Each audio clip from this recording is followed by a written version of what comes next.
Welcome to Fantasy Football for fucking everyone with Alex, Art, and Gabe.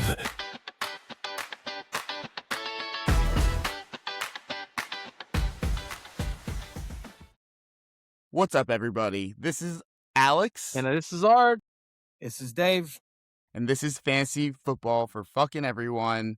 This is the wide receiver episode 4 at F4E. I got my boys back. My boys are in the house. I'm not running solo, taking 7 breaks and chugging beers, so we get through it. How's your week off? We appreciate you carrying the load, Alex. We appreciate it. Yeah, how's your week off? You guys do some scouting? You guys got some good intel for everybody out there? My week was not filled with nearly enough scouting. My week was filled with finally a little bit of vacation, and I put aside all things work-related, even the ones I enjoy. So we'll play a little bit of catch-up tonight, but we're definitely ready to roll for the pod. Yeah, and look, nobody wants to hear about the trade show I was at in Chicago. So let's get to the important stuff. Fantasy football. All right, guys. Today we're going to talk about the wide receivers, as I said before. We're going to update you on some OTA news, things that have been going on over the past couple weeks. I have a couple questions for the guys. We'll look at the potential wide receiver free agents 2027. We also have some cold cuts, and then we'll get into the nitty gritty. So to kick it off, let's do some OTA news. I don't know if you guys got the update today, but the NFL has declined doing a supplemental draft in 2026, which means that the big Brandon Sorsby drama is all gone. And I'm a little sad. Like, I wanted to see what was going on. You guys in your keeper leagues or dynasty leagues, I mean, Dave, we're talking about, I don't think we're going to get some dynasty going for you. Did you guys have any conversations about Brandon Sorsby in any of your leagues? We got to get Dave not off as the it mute relates button to fantasy football. Yeah, no, not as it relates to fantasy football. I will just say, as a fan of the sport, I'm happy that Sorsby did the right thing. I think stepping away from college football and saying, I'm just going to do this the supplemental route was what was best for everybody. And hopefully it gives all the powers that be time to figure out what they're going to do properly the next time this happens, because it's only a matter. No question about it. I think the issue from a fantasy perspective with Sorsby is that it's really muddy in a lot of quarterback rooms in the NFL, and I don't think he's going to come in as Jesus Cristo and figure things out from the quarterback position for any team. So I think for him, he really needs to spend his time in the gym. He needs to spend his time getting himself right and prepare for next year's NFL draft. And if he can show some apologies, get teams to believe he's on the right track from a personal perspective. His arm speaks volumes. He's the right type of size. I've heard a lot of people say, wow, he looks a lot like Ben Roethlisberger. I don't have enough tape to tell you he looks like Ben Roethlisberger. So, he's built like that. But there have been plenty of guys that look like Ben Roethlisberger that have done nothing in the league. So Sorsby needs to get right.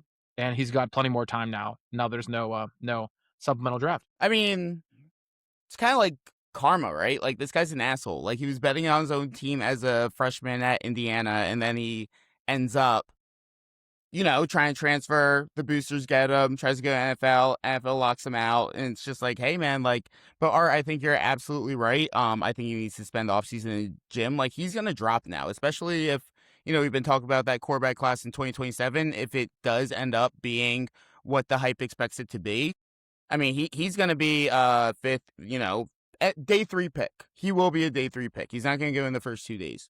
So kind of sad that the drama's over. I was excited to see everybody fight over him, see somebody blow all their fab on him.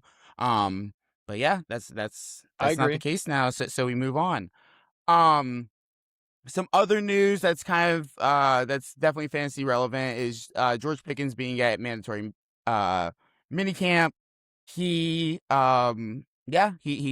gonna play on the tag. He's making sure he needs to do what he's supposed to do. So what are our vibes in George Pickens thus far with seeing minimal drama in Dallas this offseason? I think George Pickens is the perfect example of no news is good news, and it stayed a little quieter around him, to your point, Alex, than I think we thought it would. I think there was definitely a point where people thought this could go well into the offseason. and, possibly even into the preseason, and we're not there, which is good. I mean, listen, Pickens balled last year because he knew he was playing to get his money. He's got to do the exact same thing this year. I think there's a good relationships down there in Dallas, but I don't think he's going to hesitate to try to step on that field and, upstart or show up CeeDee Lamb, if you will.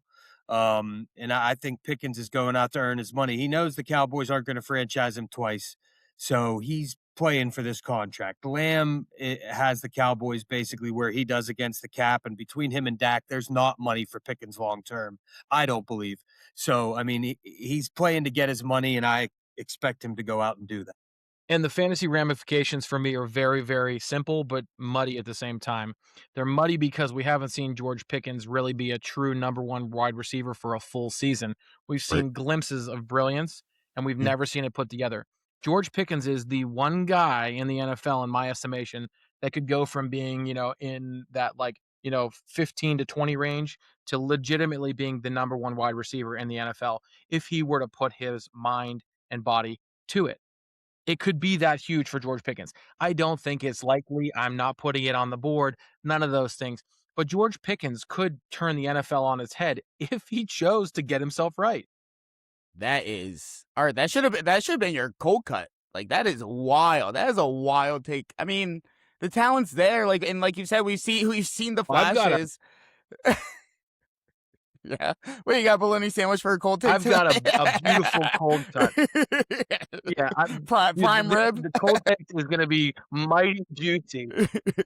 Yeah, and I definitely agree with both your points there, guys. I mean, not necessarily. No, I agree with Dave's point. Like, he goes, Art's point's a little crazy. Spend 80% on Trey Benson. So, but I think George Pickens does have the path. I think he does have the talent. I think he definitely showed last year that he is a true number one. But I think the biggest takeaway from the George Pickens situation is buy into the Dallas Cowboys whenever you can right now. Like George Pickens and CeeDee, they're both going to see opportunity based on game script. They both had wide receiver, top 5 wide receiver weeks, wide receiver 1 weeks last year in that Brian Schottenheimer offense. Javonte Williams was great. It looks like Jaden Blue's looking great in OTAs. So it looks like the cohesiveness of the Cowboys and them not being the talk of the town. And is this guy getting paid? Is that guy getting paid?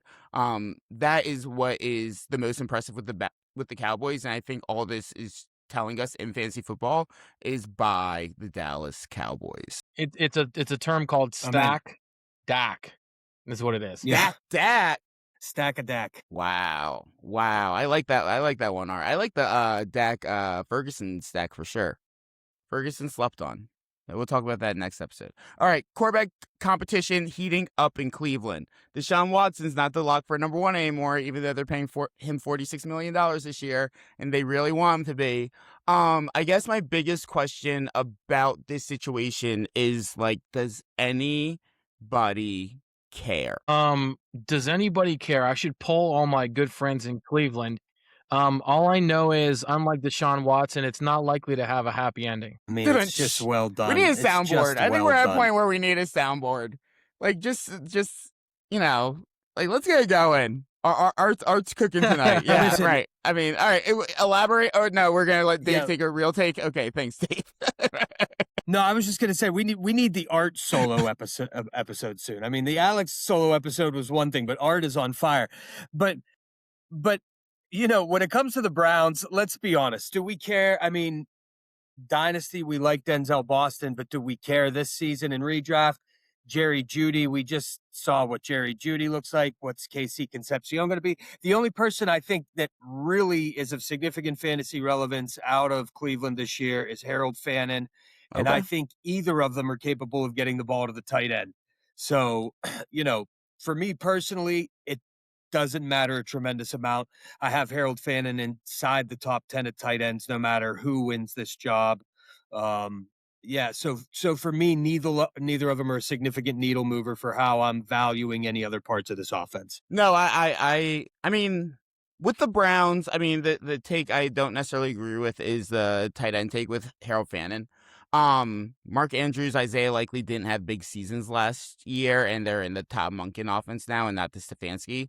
So, I mean, we saw Kyle Pitts sign a big contract today. So that could be that could be telling to, go on a quick tangent that Kyle Pitts might be a guy that to buy into, even though I just traded him away for Tucker Kraft. But with that, 3-year, $54 million extension. That's real money. That's real money. They got him there. So they got him this year. So they basically have him for the next 4 seasons. But with the Browns, I am like finding myself being a fan of that wide receiver room with them, using 2 of their top 4 picks on Casey Conception and Denzel Boston. Denzel Boston had great news in training, like in OTAs, like he was making plays all over the field. And they were able to rebuild that offensive line after all their starters were leaving at the end of it this year. And Quinshon Judkins had a solid season last year. I think he finished as running back 27. And Dylan Sampson ain't a bum. They got rid of Jerome Ford. I think that they kind of have a thunder and lightning there in Cleveland in the backfield. But my personal opinion when it comes to a quarterback, I don't think it matters who's throwing the ball to anybody this year. Like, I think they're all mid. Unless Shedeur Sanders takes a huge, huge step. Like, Deshaun Watson ain't. Like, last time he was a relevant quarterback was in 2020. Like, we're not, like, I think that's been a big theme with this pod, with how I've been looking at fantasy football this year. It's like, we're looking at these resurgences, but when you look at numbers like a Daniel Jones that we talked about in our quarterback episode, when they don't have the numbers there, we can't just be like, oh, but the situation's better. It's like, yeah, but they haven't performed in, like, any situation they've been in. So yeah, I guess, some people might care, but I don't care who's throwing the rock in Cleveland this year, and Art definitely doesn't either, because there's no happy endings in Cleveland. There are in Houston. Okay. And then last thing is Mahomes was extended. Also, after talking about Kyle Pitts, he was extended. I think he got like $1 gazillion or something like that over the next like 30 years. So, but what I want to bring up with Patrick Mahomes being extended for, I think it's somewhere around 63, 65 mil. He definitely can make more than that. What does this mean for quarterbacks that aren't under contract in 2027? Just talk about our thoughts about Deshaun. He's going to be a free agent in 2027. We don't care. But like a Baker Mayfield, Baker Mayfield, Justin Fields. I didn't mean to say Field twice. Matt Jones. He could be a free agent in 2027. We know about the draft. I was just going to say. Go ahead, Dave. Start cooking. Yep, Anthony Richardson, Jacoby Brissett. We'll see what the Cardinals do with Brissett this year. I think there's still some moves to be made in terms of re-signing him to what a starter deal looks like. Do you give him at least 2 years, because you don't know what's behind him and Carson Beck? You want a little bit of stability at the position. I think we could see movement with Brissett before the season, but really it's going to come down to Baker, Mac Jones, Tua, in terms of the guys that might get money and an opportunity to start for a team in transition. We've talked a number of times on the pod already about the incoming rookie class. A Baker, a Mac Jones, a Tua are fantastic quarterbacks to pair with an incoming rookie that you think may be the future of the franchise, similar to what we're watching happen with Kirk Cousins and Mendoza this year. So, I think there's some money to be made out there for those guys, but of the free agent class, I think, beyond what you get from maybe a season or two of Baker, possibly Tua, again, maybe Mac Jones, somebody takes a shot at, but you're looking at guys about to settle into that career backup role that you're not going to hate seeing on a roster, but probably are placeholders until somebody significant arrives at the franchise. What you got, Art? Look, guys, the only significant one for me is Baker Mayfield, and that's it. He's the cream of the crop. The other guys are A, aging out, and B, as Dave mentioned, it's about time for them to graduate into being a backup quarterback. There's too much talent coming into the league in quarterback. I know if it happens that way, if the players coming out of the NCAA are there, plus Sorsby, maybe that matters. But I think this is the time where like guys like Tyler Shook need to show up, or he's going to be a backup thereafter. He's not a free agent. He's only on year 2 of that deal, but like a guy like that could be displaced pretty quickly if talent is there. And don't think a guy like Pappy Archie Manning isn't going to want his grandson to be playing quarterback for the Saints like he did. So just let's think 3 moves ahead, like the Mannings always do. And Tyler might be shook if he's not starting and showing out. But nonetheless, it's Baker who's really the cream of the crop. Yeah, and I think that the Buccaneers, like, they have to find a way to extend Baker. Like, I know he had a down season in fantasy last year and they missed the playoffs. But they know that offense runs through him, and he's been he has been tough as nails. He's not a quarterback you let walk away. But yeah, to your point exactly, I think Bryce Young's another quarterback that's like on like he's had a very long leash while he's been the number 1 overall pick. But like I think this year, like with all this talent coming out, he could be on a very short leash. It's like if he doesn't perform, I think that they are gonna basically throw Bryce Young in the deep end. Hey, we got you talent across the board, offensive line, wide receivers, running backs. It is time for you to perform, or we're moving on from you. We're not going to pay you. And I think in the recent NFL, when we saw quarterbacks like Kyler, who are questionable, not getting paid, I mean, it happens consistently. Kyler Murray, questionable being paid, Tua questionable being paid. Even like years ago, Carson Wentz, Jared Goff, and then he wasn't performing. I think franchises with this draft class coming out aren't going to pay that money this year, and they're not going to pay that money next year unless you prove yourself. No, and furthermore, I mean, CJ Stroud is on a 4-year, $36 million deal. It's his rookie deal. Do you really think the Texans, with as aggressive as they can be on defense, they're a piece, if not a second piece away, are going to let CJ Stroud sink the ship yet again if he cannot get ahead and win multiple playoff games this year? I mean, there are a lot of quarterbacks' time that's on the line. I could imagine if the Bucs want to fumble the bag. Can you imagine Baker playing for the Texans? I mean, Baker to Nico, like all day. Like, Baker, even Mac Jones playing for the Texans. I think with that defense they have there, they would love Mac Jones to be their quarterback and just be a consistent, efficient quarterback that can hand the rock off to David Montgomery. But, they could build on that. They probably will build on that. But I also love, Anthony Richardson as a prospect still. Like, I think the Colts definitely did him dirty. He should never started his first 2 years after he barely played in college at all. And if he goes to the right team, if Anthony Richardson goes to the Bills and he learns from Josh Allen, like, that guy will be a monster. I mean, if he goes to the Titans, backs up Cam Ward and he has Brian Daboll there. Like, Anthony Richardson, like, if you have some roster space in Dynasty, that is a guy I would hold on to. And he's kind of like a Ty Simpson. Like, he's a 2-year plan. Yeah. Boom. On to the next one. Art's yawning. I'm boring him. You guys want to get into some cold cuts? You said Anthony Richardson. Of course you're putting me to sleep. Oh, my God. Like, dude, Florida Gator, he did great when he played his first 2 years running around out there. Yeah, he was averaging like 30 a game the first 2 or 3 games he started. And then, That's what I'm saying. All right, listen, cold cuts. Cold cuts. Cold cuts captivates people the world over. Let's dig into cold cuts. Let's get into some cold cuts. All right, I'm going to kick it off. We all have a cold cut question, so we can hear some maybe crazier takes than I ever have. But I will kick off. My cold cut, for the first-time listeners or people that don't remember, we kicked this off in season 2. I think Art and I had a lot of fun with it. Dave did one before. We'll see how much fun he had with it. So what we do is we give a take, and then the other co-host will respond with the type of deli meat, lunch meat, a cold cut, and relative to that take, and explain why we compared it to that cold cut. So, my first cold cut is Devonta Smith finishes as a top 5 fantasy football wide receiver in 2026. Give your cold cuts, I'll rebuttal, and we'll go from there. All right, what you got? Art, Dave, you want to start it? Oh. Yeah, I will start it. And Devonta Smith is he comes up later in conversation for me, so it's nice to get to him here. But I'm giving that roast beef, Alex, because it looks juicy. There's a lot about it that's appealing, but it could be green and metallic within a week or two, and then you're just gonna have to throw it out. You know what I mean? Yeah, like an eagle, And I don't think that's exactly right. Silver and green, throw it out. That's exactly how I feel about Devonta Smith.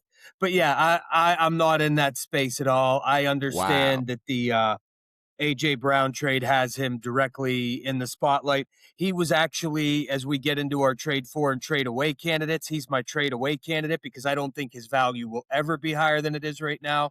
I have not seen in the NFL that he's capable of being an alpha. History of concussions, higher targets means more hits. It means more opportunities to get knocked out of games. I don't see Devonta Smith being able to carry that team and hold up for the course of a season. I think you might have a nice points per game average when he's in there. I don't put it in the top 5. And I definitely don't think you get all the games that you need to get out. And Okay, Dave, what you got, Art? I love your take, and you spurred me onto something. I appreciate that take, Dave. I think there's two ways to look at this, right? I think Devonta Smith, okay, at finishing as a top 5 receiver in fantasy, absolutely no bueno, right? But Devonta Smith, in terms of what he would be if he was a cold cut or like a sandwich, he would be like a stale pita bread, Oh my okay, goodness. with that roast beef in it, okay? No sauce, no lettuce, a tomato that's like pink instead of red. It's an absolute fool's errand to be a part of that. A top 5, 0 chance. 0.0000. You can't give it a 0 chance. You can't give it a 0 chance. There's a 1. He did. He gave it a 0.000. Oh my goodness, fellas! No. All right, I don't know where you guys are. Not the Slim Reaper. I don't know where you guys are buying your roast beef from. I don't know if you're going down to the Food Lion. I don't know if you're going to the Giant and getting the manager special. But I think you all forget exactly what type of butcher shop Devonta Smith comes from. This was the number 1 wide receiver for the Alabama Crimson Heisman Trophy winner. We're getting there, playing next to Jalen Waddle and Jerry Jeudy, catching balls from Mac Jones and the Nick Saban organization. All right, so we'll start there. So, and then we get into what Art just said. A Heisman winner, the only wide receiver to win a Heisman in this millennium. He's the only one. So when we're talking about Devonta Smith being roast beef, we are in Queens, New York. We are going to the Italian butcher that gets their roast beef shipped in from the motherland. It is seasoned for a crate like 36 hours. It is sitting there. It's brined. It's roasted slow at like a 200 for 20 hours. Like, this is a cream of the crop wide receiver.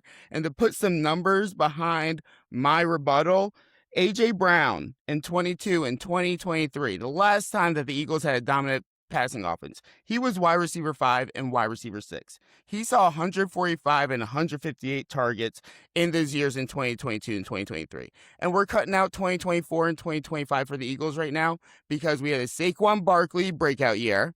And then last year, that offense was metallic roast beef that from the manager special that Dave's buys. Like, it was awful. You got something to say real quick, Art? Because I'm not done. Are we forgetting, though, that... Yeah. No, go ahead. Okay, take it, Art. No, I have to here, okay? So the problem here is Alex is selling him like he's prime rib, crimson-colored prime rib, which sounds amazing. But I'm going to put some acidic nature to this meat. We're going to squeeze a little lemon on those plans, okay? Because Mekhi ain't taking a backseat to no one in his first year, okay? Mekhi is going to pepper that roast beef, and he's going to spoil the day for Devonta. I'm telling you. Oh, my goodness. All right. Are we forgetting? Go ahead, Dave. Guys. Are we forgetting that Devonta Smith? Are we forgetting Devonta Smith was drafted to be their number 1 wide receiver, and then a season later they went, "Wait a minute, we got to go get a real number 1 wide receiver and pick up AJ Brown." And the only reason he's not there anymore is because he hates his quarterback. I mean, listen. That guy talked his way out of town. If they believed in Devonta Smith, there'd have been no need for AJ Brown in the first place. And then you get rid of A.J. Brown, and to Art's point, you immediately draft Mekhi Lemon. Like, that to me says, I'm not sure that we got the guy we think we got here. I mean, you invested a first-round pick immediately after trading A.J. Brown. That doesn't tell me Devonta Smith can carry the load. Contrarian pick is that's just how Howie been cooking. Like, that's Howie cooking. Like, he saw he could get A.J. Brown for cheap for 2 first. He's always cooking. That's Howie cooking. He's like, I'm going to have 2 number 1 wide receivers. I'm going to make my Jalen Hurts that doesn't have the best arm in the world, but can definitely put up fantasy points. And I'm going to make sure he's secure. And I think that's still Howie cooking this year. But to continue with my stats, Devonta Smith, in 2022, while A.J. Brown was a wide receiver 5, Devontae Smith was wide receiver 9. He saw 136 targets that year, and he was able to come down as wide receiver 10. Jalen Hurts, between those 2 years, A.J. Brown's prime years, he was quarterback 2, quarterback 3. In that 2022 year, when A.J. Brown was a wide receiver 5, Devontae Smith was a wide receiver 9, Jalen Hurts threw it for 500. He threw 540 passes. So you're telling me in his Sham Mannion offense, Mekhi Lemon can't play that wide receiver 9 role, where A.J. Brown is playing, or Devontae Smith is playing that wide receiver 5 role? We're saying in a new offense that didn't invest in their running backs, we know Saquon's not going to come back and have an MVP type season again. I mean, I don't know if we know. I wouldn't say it's a 0 chance. It's a non-zero chance, but it's a low percentage. I solely believe that Devontae Smith has a potential to be a top 5 receiver in 2026.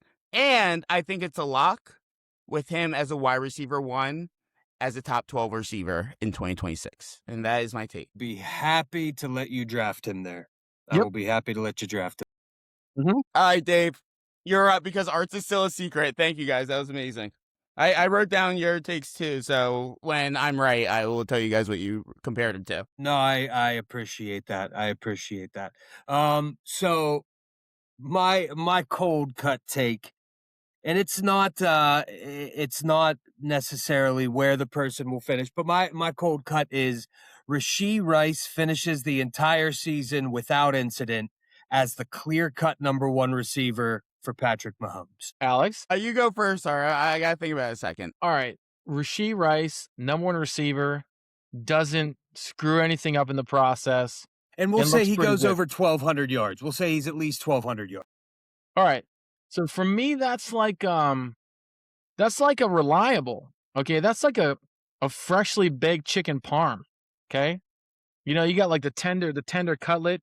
You got nice little marinara on top, little melted mozzarella, little ciabatta. But yeah, that's it. Rashee Rice. Okay. This is the 1 year, maybe Chicken the parm. only year. This is the year. That they get chicken parm keeps you nice and comfy, fills you up. I gotta be honest. You know, you're good. What you got, Dave? Yeah, feeling happy. I was just going to say, I like the caveat of this may be the only year because I feel the same way. But I do think it's best behavior the rest of the way out this year. All right. Here's my first cold cut, everybody. This is, I usually ask the questions. It's my first one. I would say that your take on Rashee Rice, Dave, is like a nice fried crispy prosciutto. Like, it's a little salty without incident, right? It's a little salty, but it's crispy. It's delicious. It's you want salty. more of it because I think Patrick Mahomes is going to want more Rashee Rice. My only issue is how salty that prosciutto can be if you overindulge. So if you overinvest in Rashee Rice and you don't draft him appropriately, because there is risk there, right? There is risk. He just got out of jail, coming off knee surgery. Like, that knee probably ain't right. It might be right. So that's where it's delicious, because if it is right, I mean, I'm telling you, the Chiefs getting rid of Matt Nagy is going to be freaking to the moon, especially with Eric Bieniemy leaning on that run game. They got 2 powerhouse running backs in Kenny Walker, just won Super Bowl MVP, but they also have Emmett Johnson that is going to have a role in Kansas City's offense this year. We've already heard great news, and we know Bieniemy loves a 2 running back set. He did it in Kansas City before. He did it in Washington. He did it again in Chicago. I think Rashee Rice, as they're running the ball 30, 40 times a game, Rashee Rice is going to run those quick slants, get open, play that Travis Kelce role, and it is going to be you're going to walk away and be like, that prosciutto was the best thing I ate tonight. Yeah. And let's be honest, we all like our prosciutto when it's just a little bit funky, right?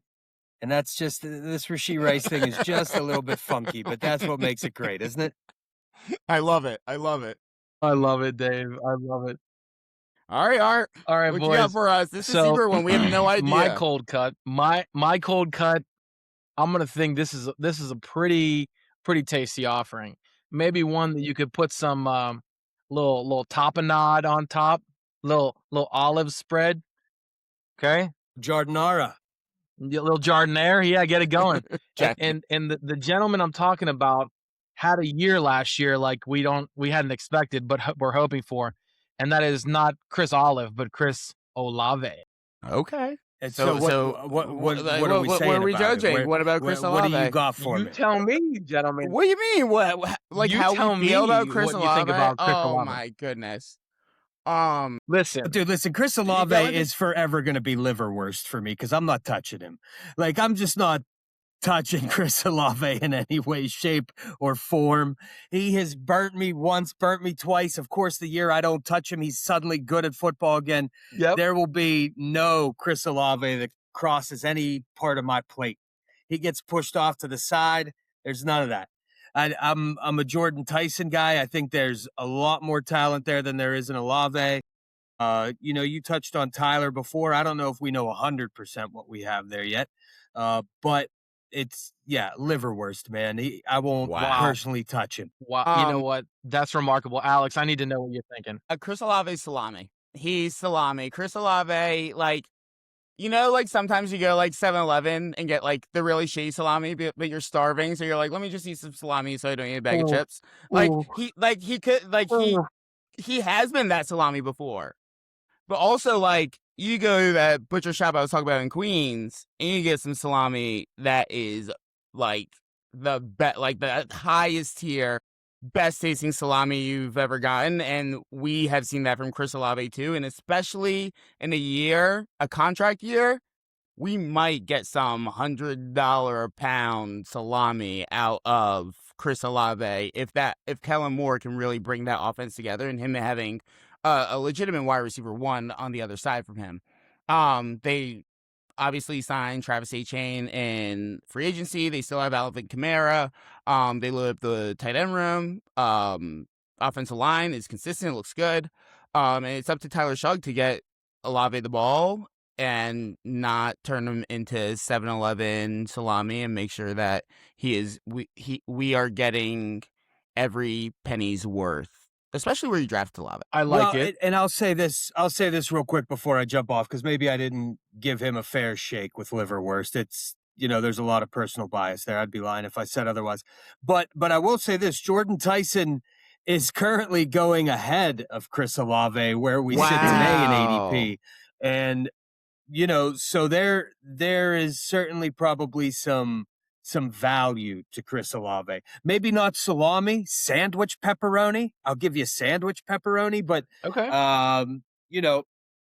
We'll at least upgrade him there. I can't go the whole way to salami, but just the fact that you can get him at a little better value than where you're drafting Jordan Tyson at. I do still expect him to be the number one receiver in this offense.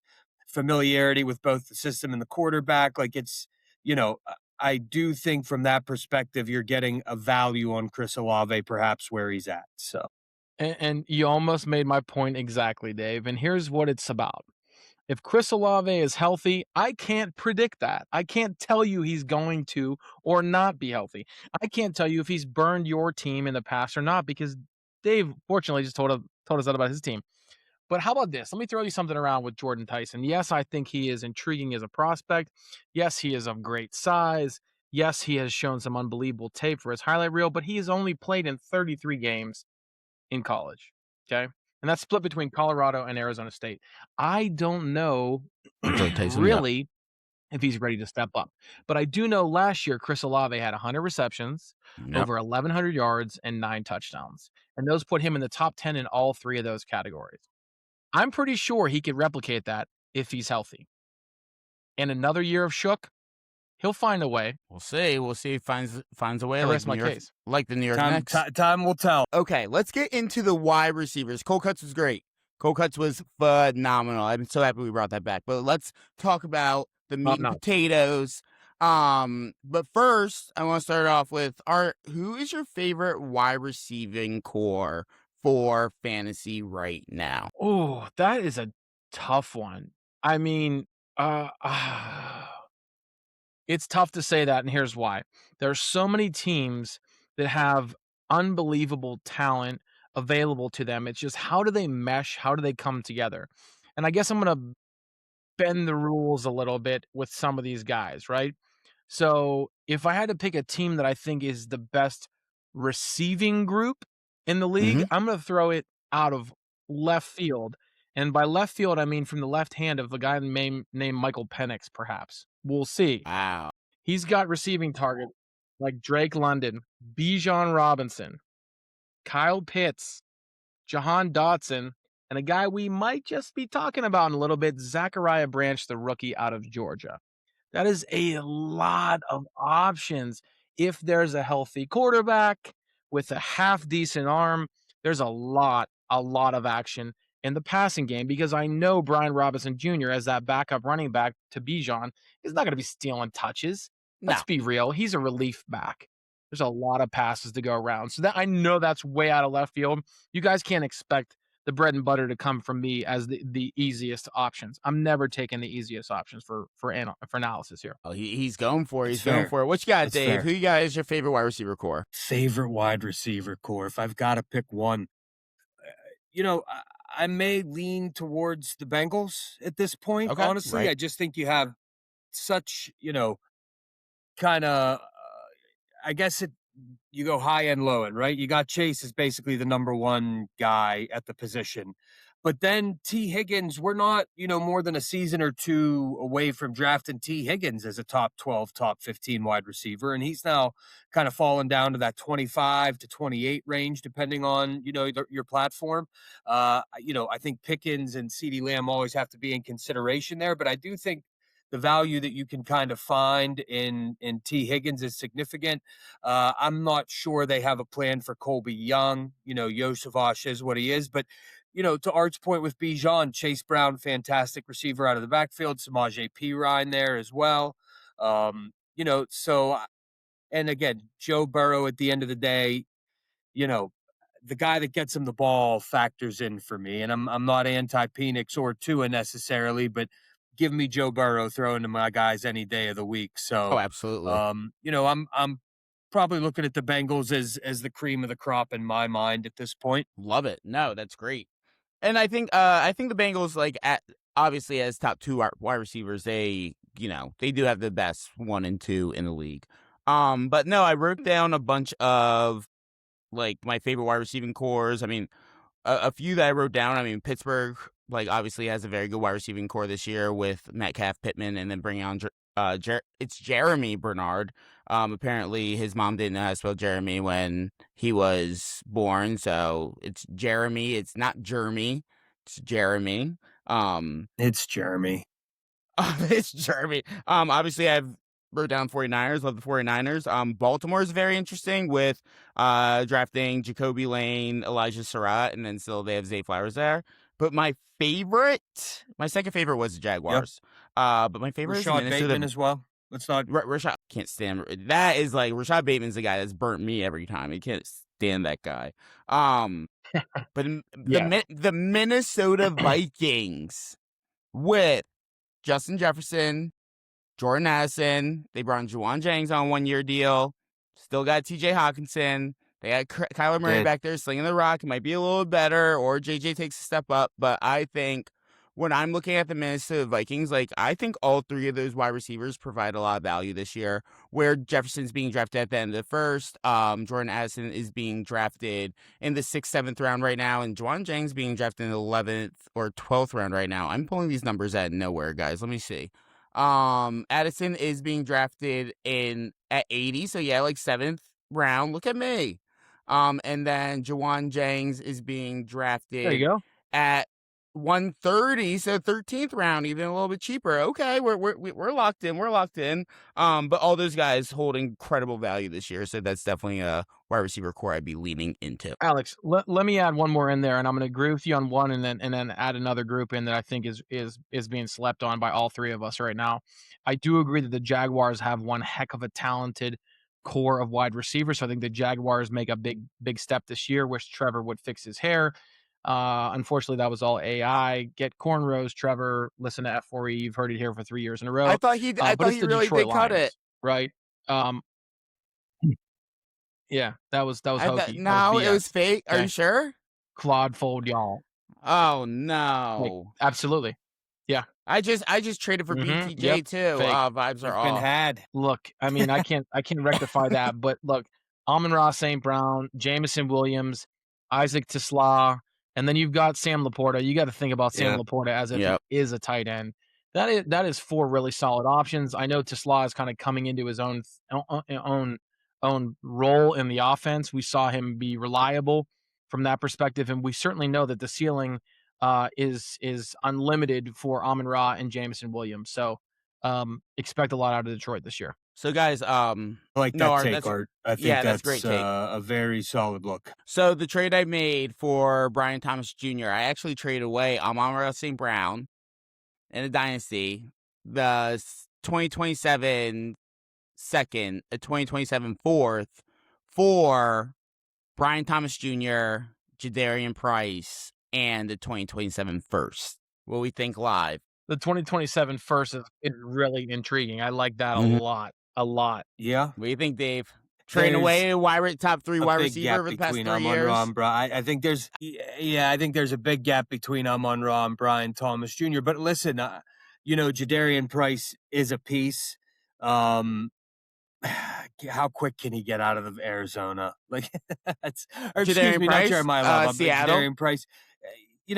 Right. He's going to have the opportunity. Yeah, I mean, he's going to have a crack at it while Zach Charbonnet comes back. I mean, they have been open and saying through camp that they still intend it to be a committee, that they don't plan to lean on him as a workhorse. But you would think if he, puts a stamp on the job, that he'll get the opportunity to at least lock it up absolutely. in advance of Zach Charbonnet returning. But it's, Amon-Ra is a tough one to let go at this point. But fortune favors the bold, man. I'm never against taking a swing.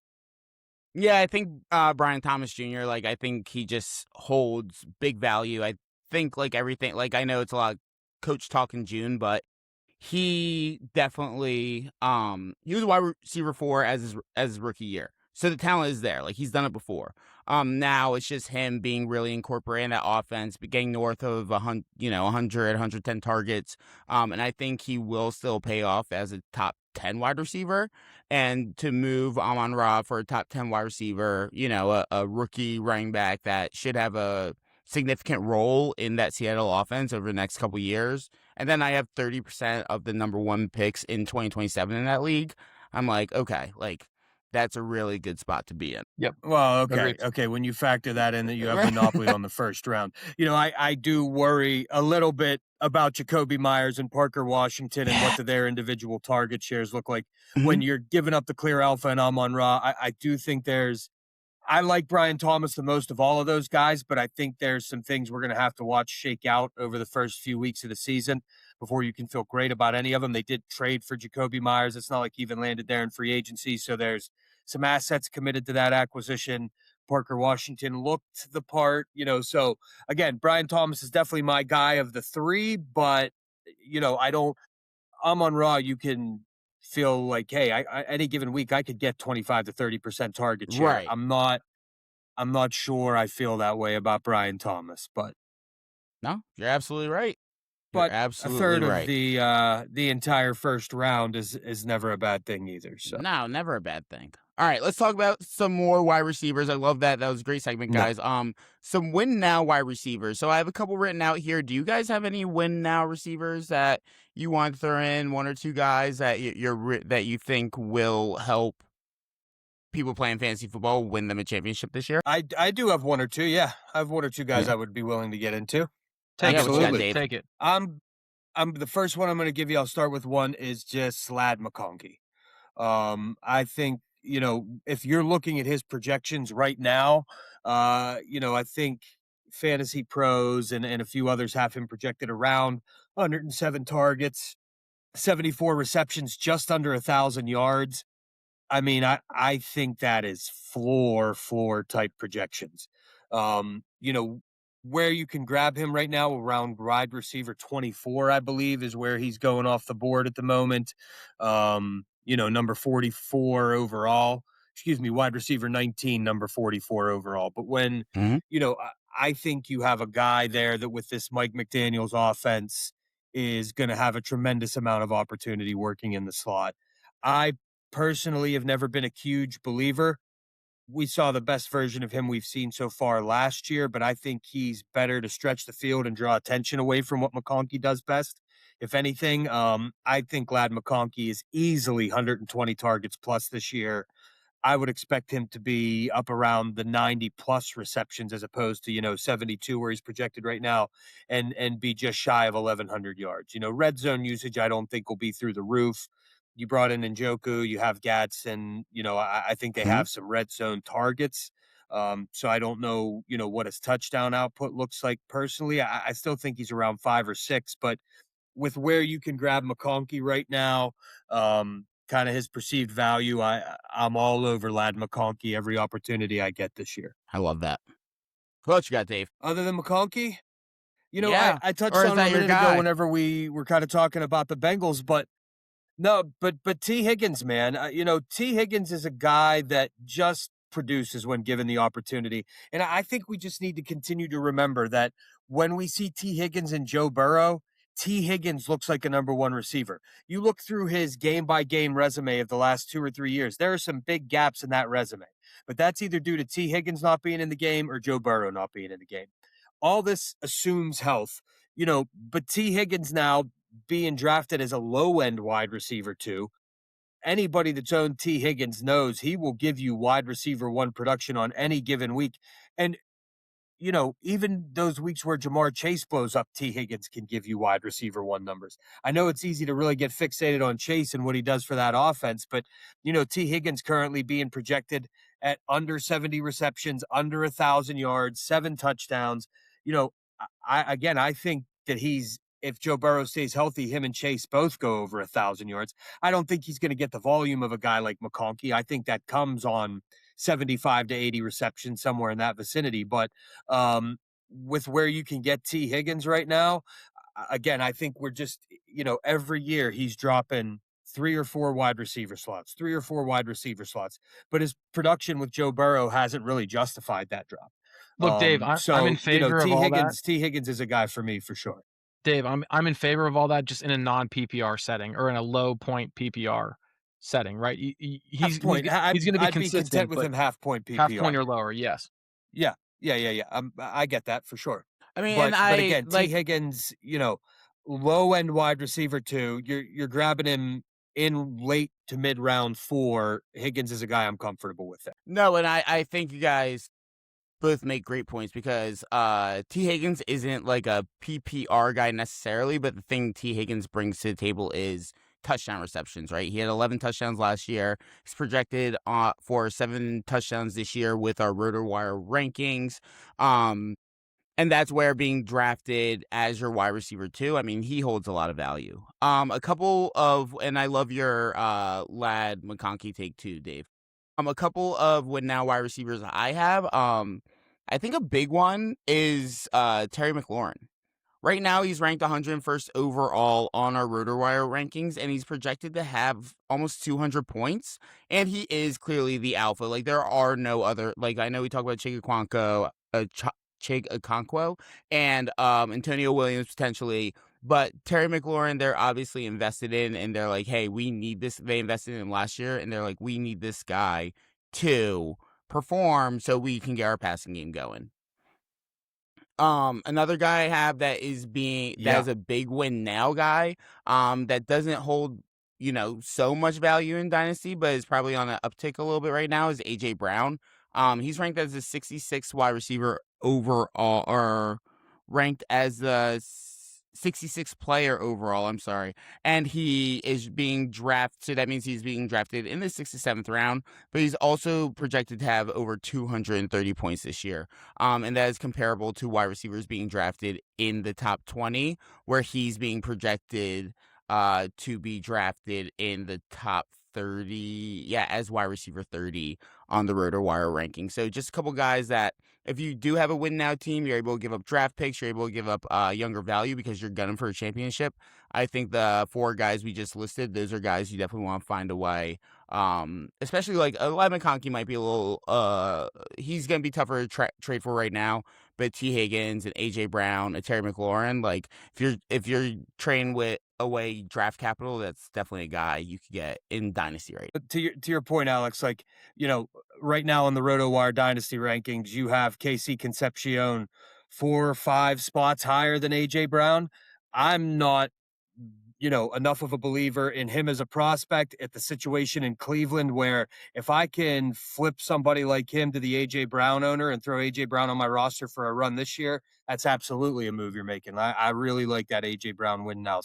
Yeah. Yeah, thanks, David. And another section I just want to get into that I actually ran the RotoWire rankings through AI, and I came up with the three outliers that have in projected points have great potential for points per target. Those 3 ranked from the board are going to be Nico Collins, that he averages 1.97 points per target. As he is the number 1 option in their offense. Like the other guys, Jaden Higgins is fine. Dalton Schultz puts up some numbers, but Nico Collins being ranked as the wide receiver 12, being drafted in the 3rd round in Dynasty Startup Leagues is a huge value.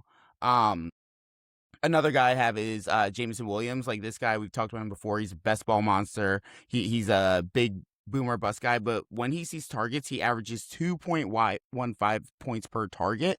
It's projected to have almost 1,000 yards on less than 100 targets, and that value is just insane, especially being drafted as the wide receiver.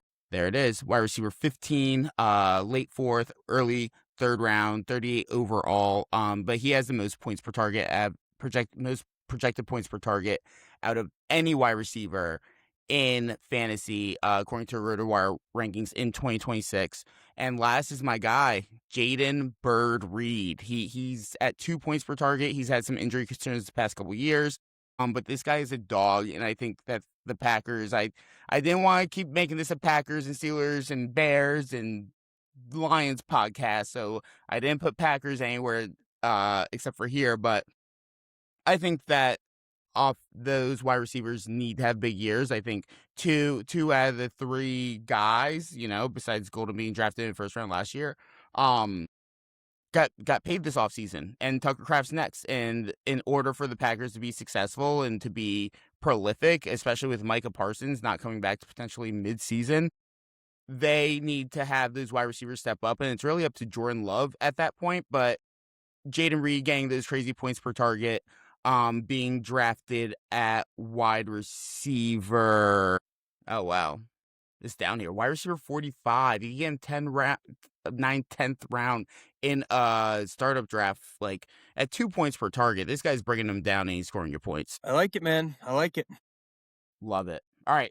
You guys got any trade 4 guys as we start to wrap things up? I'll give you one more trade 4 guy. I'll give you a trade 4 guy here. And this is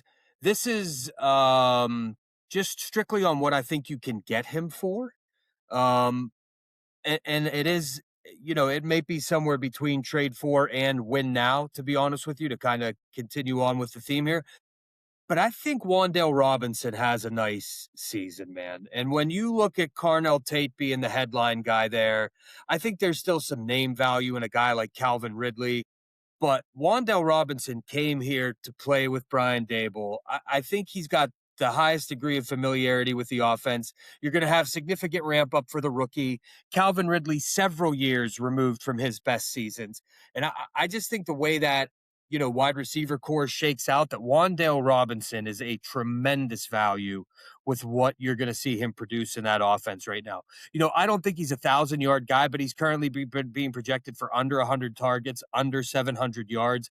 I think those are both numbers that he eclipses, fairly easily. Again, he came there to play with Dave. So this isn't like it's an unknown commodity. What's he going to be within this wide receiver core? I think he has a clear path to being the go-to guy in this offense, at least for the first half of the year. And probably beyond if he does what we think he's capable of doing. So Wan'Dale for me is a guy that, for the cost it's going to take you to get him, I'm very interested in a guy like Wan'Dale Robinson. Dave, you are preaching to the choir, my friend. Art already knows about how I feel about Wan'Dale Robinson, but my man is coming off 2 140 target years under Brian Daboll. Last year was his breakout year. He was wide receiver 14, and I was hyping him up the whole way.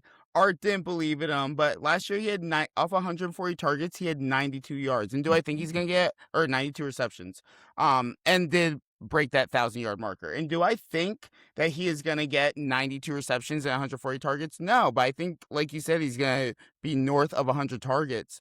And right now with the RotoWire projections, he's only projected to have 95 targets and 66 receptions and only have 685 yards with 4 touchdowns.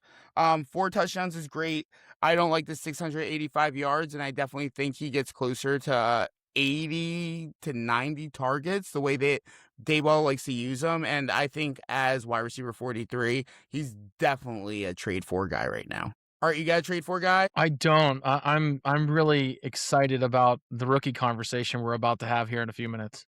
He's locked into the rookies. All right, cool. So let's finish this off. So Art's itching right now, but my trade for guy is Ricky Pearsall. Barring everything goes right, barring he's available right now, he's projected at 18% target share with Brock Purdy. And I definitely think he eclipsed that. I think he looks at closer to a 22% target share with the Niners this year. I think he's going to be available. And I think with that 22% target share being kind of his ceiling, he's looking at 69 receptions for 951 yards and 6 touchdowns. And that puts him as a top 10 wide receiver in 2026. So if you're looking to risk it for the biscuit, like I did with Brian Thomas Jr., I think Ricky Pearsall is somebody that you can definitely acquire right now for the right price. And he is definitely gonna, I'll give you, he's definitely going to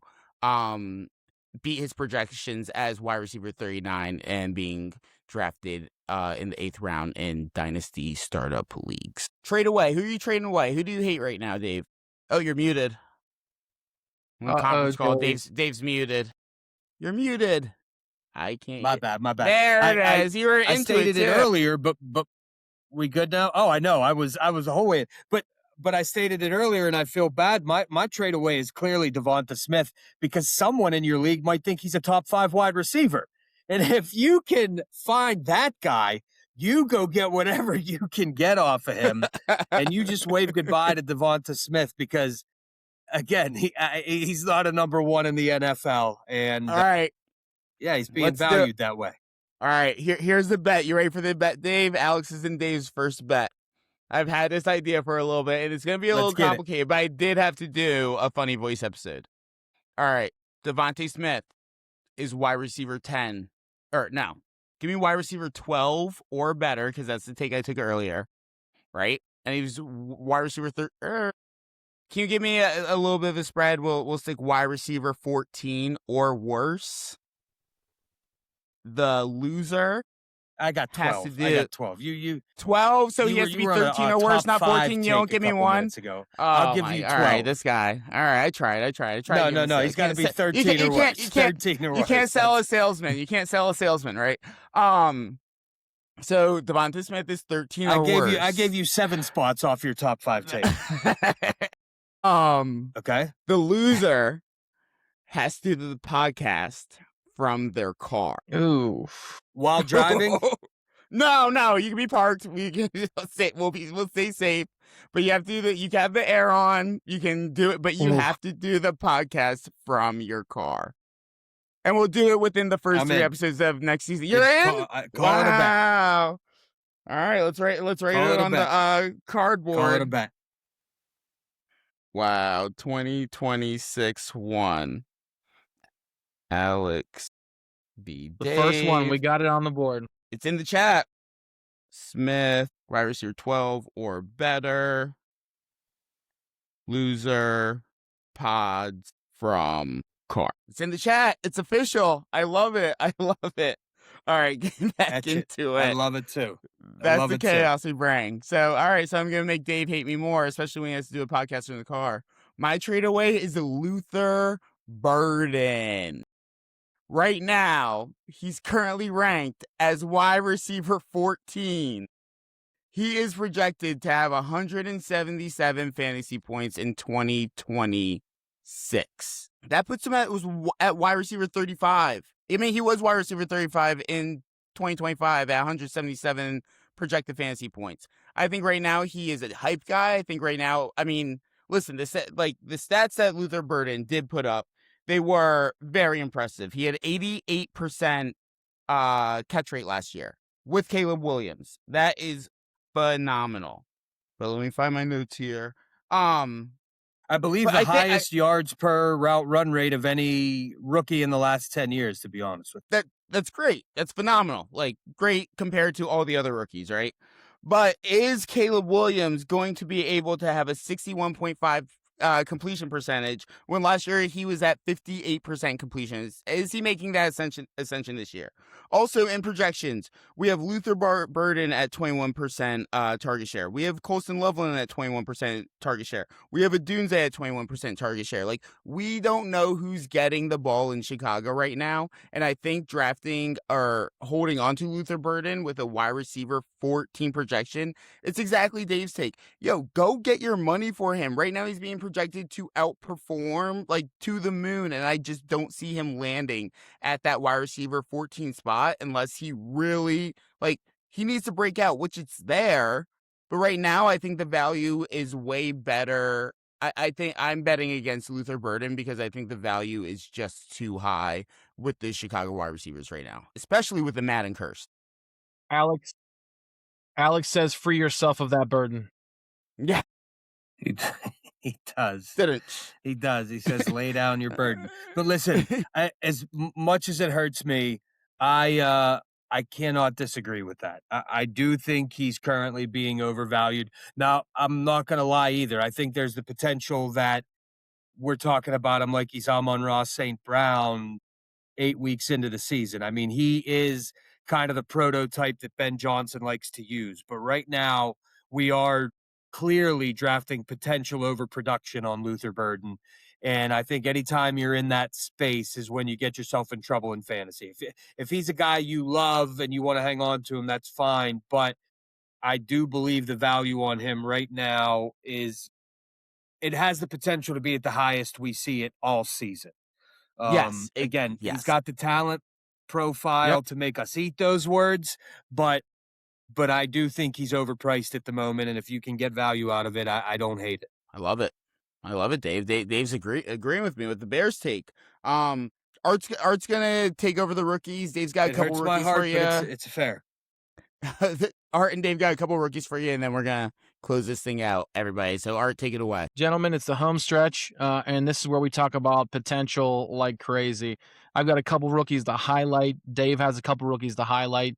Let's start it off at the top of the board, and we'll cut right to the chase. Carnell Tate is exceptionally talented. Being the top wide receiver taken by the Titans at the number 4 pick, they didn't expect to have him there at number 4. They're feeling very excited about that. Really, he has a great potential to have a serious target share if he builds that camaraderie and connective tissue, if you will, with Cam Ward. I know as you guys gushed over Wandale, I understand that, but Brian Daboll is going to be tantalized by Tate's ability for the Titans. If you see what I did there, because I don't think a guy like Alec Ayamanor, you know what I mean? Like the alliteration here, we go right over to Alec. Is it Ayamanor or Ayamanor? I don't know at this point, but a lot of A's, Art Antrim here. Yeah. When it comes down to it, Tate has been compared to a guy that we talked about a few minutes ago, like T. Higgins. But I think what it comes down to with a guy like Tate, you know, he can run the entire route tree. He's competitive as hell. He blocks well. That's an under the radar thing. And he is, again, just super competitive. I expect a lot of really good things from Tate. Gentlemen, any questions, any combativeness on that take? I love Tate. Favorite wide receiver in the draft? No. I mean, yeah, I love him too. I do, to what I said a minute ago, I think Wandale is the guy there for a little while, but Tate if we're talking dynasty, long-term potential, Carnell Tate is through the roof. Yeah, and I think Calvin Ridley's time has I don't know if it's gone, but it's nearing its end. So we're Yeah, close to Yes. that point as he's 32 at this point. yeah, There's not I much hold left tread left in the tires. no, I hold no value in Calvin Ridley. Absolutely not. Good, good. Dave, you got one before I jump into my next couple. For me, it's Antonio Williams. We mentioned Terry McLaurin just being the clear alpha there earlier. I think he's competing basically with Treylon Burks for targets at this point. Actually, Zach Ertz had more targets there than we probably realized last year. Those are all vacated at this point. There's just a clear path there. He's going to be that slot guy, so I expect him to be on the field. Jaden Daniels, we got one good season and then we got a second year marred by injury and a number of other things. You're going to start to see the development of Jaden Daniels this year if he stays healthy. And I think, he's going to figure out who are the guys I can build a rapport with, who's going to be my security blanket, who is that guy that's just creating separation in the slot and getting open. And Antonio Williams just has the opportunity to step into significant target share, an opportunity to grow with a young quarterback, and just a great talent profile coming out of college. So, Antonio Williams for me is a guy that should be a nice mix of talent and opportunity early on in the process. And I really expect him to be pretty quickly the clear number 2 target in that offense. And you know what, Dave, you Love made my that. point. Antonio Williams was my next pick in this whole scheme too, right? He was drafted 9th amongst the receivers this year in the draft. I see that, he's a top-notch runner. He's combative at the catch. He, as Todd McShay had rated him as, he parallels him to a guy that you mentioned earlier, Dave, Ladd McConkey. So really fluid route runner, great hands, great strong skill suit as far as like play action is concerned with Jaden and this disguise route combos, excuse me. And I think honestly, Jaden had a taste of Deebo Samuel 2 seasons ago, and now he's got a younger, potentially just as versatile guy in Antonio Williams. I see a lot of potential there. I'm not saying he's Deebo, but when your comparisons are Ladd McConkey and potentially Deebo, that's a hell of a fit for a guy like Jaden. So you said security blanket. I see the same, Dave, for sure. Now, Absolutely. with this next one, I'm not going terribly far away. I've got 2 more on my board. Let me hit one if you get another one, Dave. I see a void with the Giants, and they drafted Malachi Fields out of Notre Dame. Okay. I'm not a massive believer in his consistency. Okay. Excuse me. Consistency. I see Malachi Fields as a guy who on his highlight reel looks like Justin Jefferson. He looks like Randy freaking Moss. Okay. But is he actually more like Van Jefferson than he is Justin Jefferson? That I don't know. He's big, he's fast, he runs like a gazelle, and he's physical. If he puts it all together, you've got a guy that looks a lot like Malik Neighbors, if you ask me, in all honesty. But we haven't seen it consistently out of him on his college tape.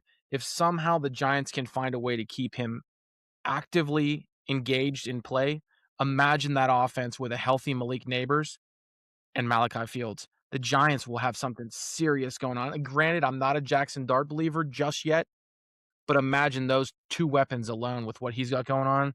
Lord have mercy, that would be tantalizing from a fantasy perspective. I am. Yeah, I don't disagree with that at all, Art. I do. I am fading the Giants so hard this year because of one person and one person only, and that is Matt Nagy. Matt Nagy absolutely destroyed that Chiefs offense. He has ruined every single offense he's been to in the past, 9 years? The last time he had a good offense was with Mitch Trubisky and Dave's Bears over there in 2016. So I am just so Cam Scabo, Jackson Dart traded away, Isaiah Likely, I don't see anything promising coming from him. Everybody on the Giants, I'm like, I think Matt Nagy is, because he's not going to help him reach their ceiling. And that's my concern with Fields. Look what Nagy did with Xavier Worthy over the past 2 years. He did nothing with him. I mean, that guy didn't develop at all. Unless John Harbaugh has a big hand in the offense, which we know he doesn't, I am fading every single Giant I can this year. I don't think that they're going to have a relevant offense. That is hard to debate.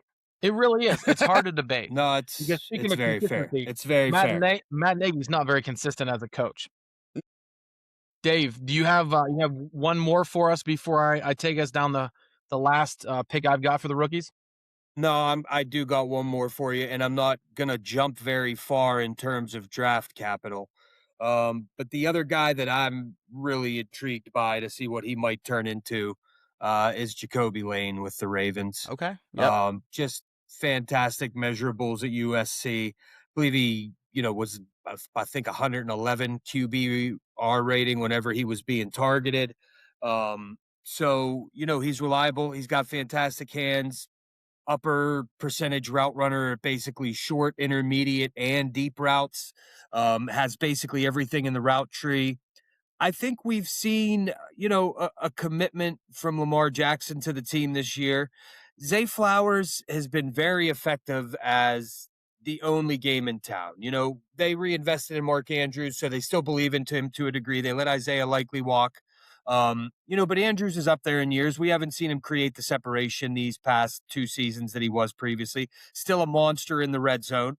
But I don't think he's going to be a target hog all over the field.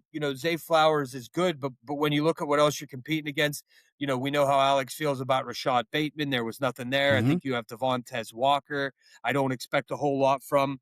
I just think this is the first guy that could be a big-bodied outside receiver that gives Lamar and the offense a little bit different look. And, honestly, coming out of Chicago last year, Declan Doyle is the new offensive coordinator there. I think what you saw with Rome Odunze earlier in the season before the injury could very easily become the vision for Jacoby Lane if he has a solid camp and can move up in that pecking order a little bit. He's a similar body type to Rome Odunze. They do some of the same things well. He could be a contested catch guy. So I think Jacoby Lane, again, with opportunity, new offensive person there. We've never seen Bateman go into the upper echelon of starting receivers. And there's really nobody behind, say, Flowers. I like his profile better than Surratt. I think both those guys are going to have opportunities in camp to show that they can be the guy. So, I do look at him and wonder a little bit, but I think Jacoby Lane has a tremendous opportunity to step into a role that the Ravens haven't had in that offense in a little while, and somebody that I think Declan Doyle is going to look to use. So I'm very anxious to see how Lane shakes out this season. I like Lane more than I like Lemon this year, to tell you the truth. Both at USC, I think Lemon had to get a lot of his stuff schemed up. Like, big Lane fan. All right, who's your last one, Art? Yeah. My last one, I have to start with a question for you guys. In what town do the Atlanta Falcons have their training camp? Oh, I don't know. You got me. Collingswood? Town called Flowery Branch, Georgia. Oh, and after the career this gentleman might have, they might be changing to Zachariah Branch, Georgia, because I see a lot of really strong things out of this young guy, right? The smallest receiver in the draft, okay? Played not too far away in Athens, Georgia for the Bulldogs. This guy immediately can be plugged into the 11 personnel scheme alongside Drake London, alongside Dotson, alongside Kyle Pitts. We talked about this. He has been called elite from a start-stop perspective. His lateral agility is top-notch. Some even call the man filthy in and out of his routes, okay? You're talking a guy who is tough. He's strong. He played 2 full seasons at USC. Speaking of USC receivers, they aren't typically known as tough, but a 4.3, 5.40, and really savvy in and out of zone coverage. I think there's a real potential that Zachariah Branch, even though he was the 12th receiver taken off the board in this year's draft, there's a ton of potential for that guy in a scheme in Atlanta that could really work in his favor. That's my take, boys. I like I'll that let you take, go Art. first, Alex. I think there's definitely kind of like Continual Williams. There's a clear pathway as like the 3rd or 4th passing target. obviously behind London, Pitts, and then Bijan should see, close to 100 targets this year. So yeah, I think there's a clear pathway for Branch, and right now being drafted in the mid-second, late second of rookie drafts. I think there's big value there. What you got, Dave? I'll be honest. I had Zachariah Branch written down as well. The size does concern me. I mean, he's, you're talking 5'9". I mean, the guy he's just so small, 177 pounds, doesn't have an incredible wingspan. He's explosive, but I'll be honest, my concern with him is Dexter McCluster.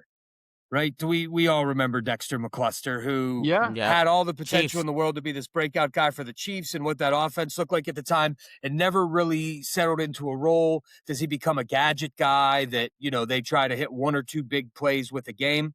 I can see that. I don't know at that size if he can be a consistent enough part of the offense to return fantasy value.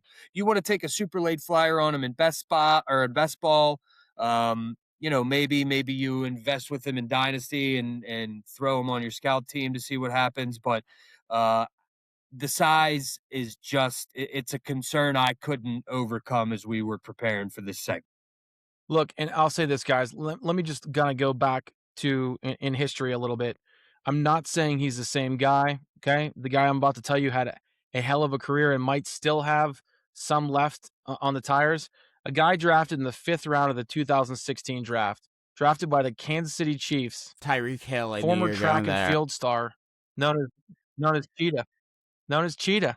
Okay, Cheetah was not big coming out of school. He's what, 5'9", probably about 2 bills right now. You can't tell me that a guy like Zachariah Branch, having the pedigree of being tough, being fast as all hell. I think a guy like that can show up and show out. Again, Reek was drafted in the 5th round. Okay. He had 0 pedigree according to draft scouts in 2016. Hey, man. That's all she wrote. That's it. No, the potential is there, man. The potential is there. Why do you guys hate DeJon Stribling? Why do you guys hate him? I don't have enough time in the rest of this podcast. We've already gone an hour and 20 minutes. Yeah, and I'll be honest, I don't hate him. I don't see a quick path to fantasy relevant. I mean, Ricky Pearsall was your go out and get him guy. They brought Mike Evans in to do what he does in the red zone. He's going to command some targets. Christian Kirk's there. I just don't know what his path into the relevance in the offense is, short of an injury early on in this thing. Yeah, that's it. It feels like all those guys get hurt in another pod. All right. Sure. It's like falling into a promotion is what it feels like. Exactly. Yeah. Why not? It happens all the time. We see it every day, that doesn't mean guys. He's ready. Falling in. Oh, doesn't mean he's ready. There's a good point. A good point. Go ahead, Dave. No, I'm with you, man. And I'll tell you, I'm just closing out. The one guy, as he's giving me Tyreek Hill for Zachariah Branch, I'm racking my brain going, who are the measurables almost exactly like? Tavon Austin, right? It could be Tavon Austin or it could be Tyreek Hill. So, okay. I love it. I wasn't done fully going in on Zachariah Branch. I apologize there. I was sidetracked. No, guys, that was awesome. But as Art said, thank you so much for listening to us for an hour and 20 minutes today. We definitely had a long one. But if you like what you learned, if you like what you heard today, or have any questions, please drop a comment. Follow us on Instagram and YouTube at Fantasy Football, the number 4, everyone. Also, don't forget to click the link for the Smart Money tool with promo code F4E in our bio, in our YouTube and Instagram. The promo code will give you 10% off the first purchase with the Smart Money tool. Art, get to RotoWire, folks.